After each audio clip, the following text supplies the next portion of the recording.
BB news ચેનલમાં આપનું સ્વાગત છે। હું છું અજીઝ ઝુપેલવાલા। સમાચારમાં વાત કરીએ તો વડોદરા શહેરના યાકુતપુરા સ્ટેટ એમઈએસ સ્કૂલના શિક્ષક રફીકભાઈ પટેલ અને યુગભાઈ મલિક પવિત્ર મક્કા મદીનાની ઉમરા યાત્રાએ રવાના થતા સ્કૂલના ટ્રસ્ટી મંડળ અને શિક્ષકગણ દ્વારા તેમનું પુષ્પગુચ્છ અર્પણ કરી તથા શાલ ઓઢાવી ઉષ્માભર્યું સન્માન કરવામાં આવ્યું હતું। આ પ્રસંગે સ્કૂલના ટ્રસ્ટી તથા સેક્રેટરી નિસાર મિયાજીની આગેવાની હેઠળ અને આઈડી પટેલ વિશેષ ઉપસ્થિત રહ્યા હતા। સાથે અને ઉમરા યાત્રા માટે આ પ્રસંગે આચાર્ય તનવીર પઠાણ અને ઇખલાસબેન સુબેદાર ખાસ ઉપસ્થિત રહ્યા હતા અને શુભેચ્છાઓ પાઠવી હતી।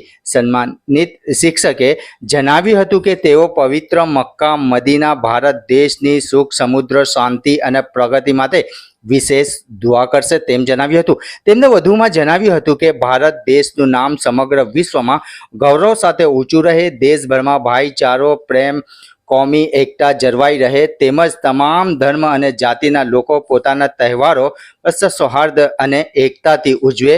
સાથે જ ભારત દેશમાં કોઈ પણ પ્રકારની કુદરતી આફત, મુશ્કેલી કે અશાંતિ ન આવે તે માટે પણ તેઓ પવિત્ર સ્થળોએ દુઆ કરશે।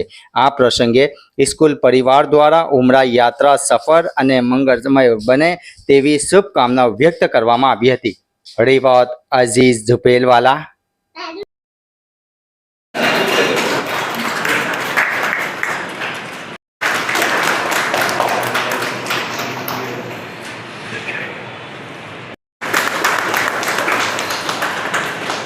ઘંટી છે તેમને ક્લિક કરો જેથી અપડેટ ન્યૂઝ તમારા સુધી પહોંચી શકે।